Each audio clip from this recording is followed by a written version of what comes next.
Hey folks, before we begin the video, do check out MasakoX.com with some brand new merch. Oh yeah, and you'll also get a personal shout out video with every order. Cheers! Hey folks, MasakoX here. Chapter 80 is out next week, and I wanted to stop by and give you some of my predictions for what you could expect going forward into Chapter 80, and what is looking likely to be the final major fight in the saga before we start to see it wind down into whatever new story we get come around Easter and the upcoming movie.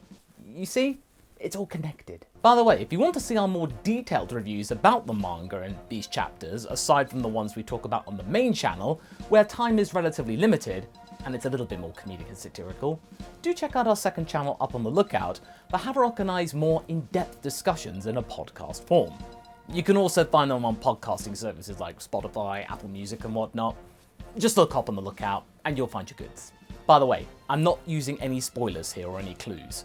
All of these guesses and conjecture are all done based on stuff we already know from the previous chapters, as well as what we like to conjure up with in our own heads based on the characters and how we think they would react.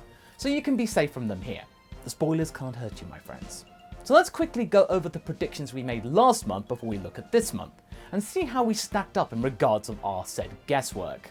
Our first prediction came that Oil and Maki would start to have doubts about their brother boss, and things would fall apart for them. Like, they would start to question their loyalty to him. Well, I think it's safe to say that after 2 goes of this, we're not going to be seeing this anytime soon. I've got to be humble and realise that I'm barking up the wrong space tree here. It's with a heavy heart that we have to call time on that plot thread for now, and say that I was wrong. Oh well, it's okay to be wrong. Next was a safe one, that Goku wouldn't fight in this chapter, and sure enough, he didn't. Simple, but otherwise welcome. A nice fact that also, Goku's behaviour in this chapter overall was rather commendable and tactful, so kudos to him here. It's like the Buu Saga Goku all over again. He's acting rationally. It's okay, people! We're seeing Buu Saga Z Goku again! He's no longer stupid. At least I hope he isn't. Then there was the notion that Granola and Vegeta would bond more meaningfully than ever. Well, that didn't really happen, sadly, since this chapter was action-based mainly, so thusly, no score here. Then we had the idea that the Dragon Balls would be searched for again, since you can do that with the Cerulean set, that you can just spam wishes so long as you have the Dragon Radar or you can find them easily. Well, that didn't happen either, since Elec was more preoccupied with something else, other than getting dirt in his wine. Okay, then did we find out about what the condition was on the wish Elec made on Torombo? No, simple as really. Then Haverok's prediction was oatmeal would explain how Bardock defeated Gas 40 years ago, which we sort of got indirectly, kind of. We could tell how Gas most likely lost to Bardock now through what he did with Granola. Stubborn and rigid fighting tactics. He would not allow himself to adapt to a particular battle, and thusly was too steadfast in his own beliefs, whereas Bardock could be more flexible, being the more experienced warrior, and in turn, find a way to win. So, right plot point, but wrong catalyst. So when it comes to the scores, 1 out of 5. But for this kind of game, it doesn't really matter so much the score, since we want to be pleasantly surprised with the content we receive. It doesn't help either that the chapter was mostly fighting, so that left little room for us to explore more nuanced narratives. Hey ho, let's see which prediction I will carry over. And it is finding out Elec's condition he set on the wish. Straightforward for this one. We need to find out whether Elec used the same parameters that Granola had done previously, or whether there was some kind of additional caveat that he had placed in order to guarantee victory for his organisation against the likes of the bounty hunter. After all, Elec knows the guy inside and out. He can read Granola like a book.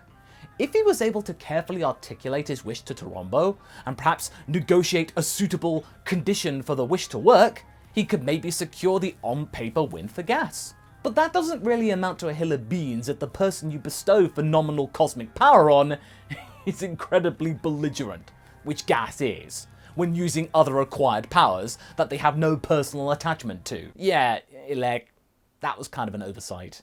You didn't know much about that, did you? Gas doesn't really care for these new powers that he has received, unlike Granola, who is a little more willing to figure them out, but not by much though. But enough to make a difference. If we get to understand what Elec was up to off panel, then we can really start to see a brand new dynamic going forward. Did Elec come up with an even better and more foolproof wish than we thought? Or did he just straight up copy it, what Granola did?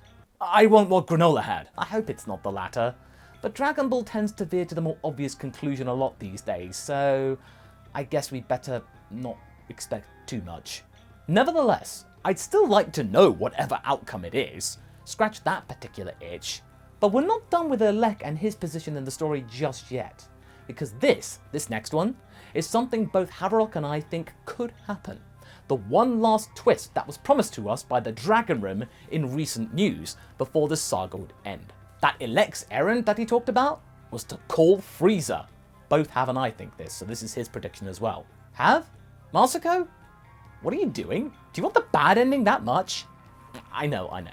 You may think we're a little mad here when it comes to wishing for this particular idea to bring Frieza into the story, but hear us out. In chapter 79, Elec said that he had an errand to take care of, and we never really found out what it was, so thusly most people just set it aside as just a bit of fluff dialogue. But what if it's more than fluff? What if this errand that he spoke of was to contact Frieza, luring him to planet Cereal? But wait, why would he do that? Well, we can come up with 3 reasons. First, it's to act superior toward Frieza. Humour the tyrant into thinking that, oh, he had conceded and that he wished to offer some valuable information as some kind of peace offering toward him. After all, Frieza would know all too well that the one thing that the Heeters prize above money, above everything else, is information. And if they were willing to offer information to Frieza, that means a lot. Second, Elec also knows that Frieza wants to find any means to defeat the Saiyans. So, he could say maybe that, oh, he's found Vegeta and Goku on this planet, and if he wants to find a way to kill them quickly, without any of the other Dragon Team members knowing about it and getting in the way, this would be his best chance to do it. And third, to lure the Emperor into a trap. You see, not only are Gas and Granola theoretically stronger than Frieza at this point, but Granola would be especially willing to fight Frieza to the death, since everything stemmed from him, and why the Saiyans in theory came to the planet, and why his mother's dead. Although mind you, it's actually Granola's fault. Elec would drag Frieza into the fray without him even knowing it, and thusly, the tyrant would have to get embroiled in this farce, with 2 strong beings. But in Elec's mind, these 2 strong warriors would tear Frieza apart, and thusly leave his territories and resources under Heeter control. Or better yet, they all just destroy one another, so all the problems are gone in an instant. However, he shouldn't assume that that would work. But who's to say that Frieza hasn't been training some more since we last saw him properly after the Tournament of Power? He might have a new form to show off, or maybe something else. The manga as of late has been quite blunt in keeping Frieza at arm's length. Even that little scene in the Moro saga where Frieza just noped his way out of fighting the Goat Man. Maybe now is the time to bring Frieza in, to add some rather complex twists to the story as it reaches its conclusion. Who'd have thought that one? And hey, nowadays everyone welcomes Frieza, so it'll also be good for fan service. But could this be Elec's biggest blunder, calling Frieza in? We shall see. Then, I think Gas will be on the defensive. We started to see some of this in chapter 79, so I think it will be more of the same in this one. Despite Gas being stronger in theory compared to Granola, he was not the best fighter on the day. Granted, Gas's own abilities are very impressive, but I reckon they're the bottleneck for the Heeter in order to actually prosper. These techniques of creating weapons are all well and good, but they are limited in how much they can progress. You can make a cool weapon, great, but does being stronger make them more effective? Well, from what we've seen, not really. You can make more of them quicker, maybe with some more elaborate designs, but they don't really convey true gains. Only when Gas capitulated and used a Ki Blast at point-blank range against Granola could we see his potential unbound. But he didn't like it. That's crucial. And that negative attitude is something he won't be able to shift very quickly, or at all, given the short amount of time that he has, in the middle of a battle. Gas has only just gotten these powers, whereas Granola has had time to at least understand them a little bit more, and has actually, even better for him, come out of a fight with the Saiyans just now and tested them out. So, he has the upper hand here, despite not being as strong. It goes to show that you don't have to have the highest numbers out there to win a fight. It's how you use the said powers. So I believe that the next chapter will be about Gas having to come to terms with his mindset, and that it isn't the best when it comes to an all-out brawl at this scale. It'll be putting him into sharp relief. He is not a fighter. He is a grunt, frightfully loyal, but incredibly stubborn, and possessing a one-track mind that will be his downfall. He cannot triumph over the Cerulean like this, and he's either going to have to eschew his beliefs and get on with what powers he has, use his entire roster, or die. No pressure. Number 4. Oil and Maki will be caught in the crossfire. Okay, we've now established that Oil and Maki are going to remain loyal to their brother come hither and high water, and that they are on the battlefield acting as some kind of light relief and commentary about what's going on, aside from Goku, Vegeta and Monaito? Sort of overcrowding it there, actually. But does that mean that that's the limit of what they can offer the plot? Not necessarily. Going off what we said about Gas earlier, how he is incredibly loyal, to a fault, what if we gave him an existential crisis? Or like a Frieza Broly Paragus thing? How would he take it if they got caught up in the crossfire of the battle, Oil and Maki? And that one of his own attacks, or their battle, Gas and Granola, had it so that within the chaos, one of Gas's siblings got injured, or worse, killed. How would Gas take it?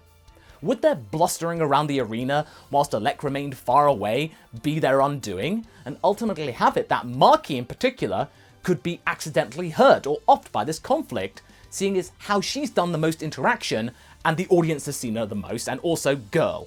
It could lead to some hopeful character development for Gas, that because of his own rigid outlook on life, it led to one of his own passing, and he didn't consider their safety once. It would be a shame to use them this way, as narrative fodder, but we're starting to lose more and more ways to use these two in the story creatively. And so, the last big bombastic thing we could do right now is to have it so they are used to advance Gas's own arc, since he really hasn't got much of a personality at the moment. It's not ideal, but if it's structured right and with enough poignancy, it could offer up some interesting visuals and emotions that Gas has to experience. Number 5, our last one, Vegeta will save Granola from a surprise attack. Right, so even though we predict that Gas will struggle, that doesn't mean he won't be able to have some instances where he can surprise Granola a little bit. He'll have his moments. For example, maybe Granola gets overwhelmed at one point, that maybe he misjudged one of Gas's attacks and requires some help from Vegeta, his new mentor of sorts. Now, I'm not saying that the prince is going to come in and help out the hunter wholesale from then on, 2 against 1. I don't think that he would want to, nor would the bounty hunter accept any more assistance. He'd be grateful for that instant, yes, but he wouldn't want any more handouts or saving throws. Vegeta would respect that and back off, giving us that little bit of extra character interaction and affirmation that Granola is a changed soul, whose heart is much less muddled and now willing to understand that things about his life have changed and that he needs to destroy the Heeters, the true villains of this piece and his life, and that the Saiyans aren't all bad. They can be good for his own remaining lifespan. Besides, we could do with yet one more cool visual for Vegeta in this saga, don't you think? So there we go. Here are our predictions for this upcoming chapter. Do let us know what your thoughts are in the comments below, and come back next Thursday and beyond to see how we did and how you did. Did we get them all right or not? Or we got them all wrong? And if you are new to these videos, by the way, we're not here to guess every single action correctly. That would make things awfully dull, wouldn't it? As readers of the manga, we want to be surprised and shocked every month with what we see. In a good way, of course, having some neat twists happening that we didn't expect, and yet we're in front of our faces all this time. It'd be cool to see, and it's all good fun anyway, so no worries there. Anyway, I shall see you in the next video, and I hope that you're having a great day and staying safe. Catch you later!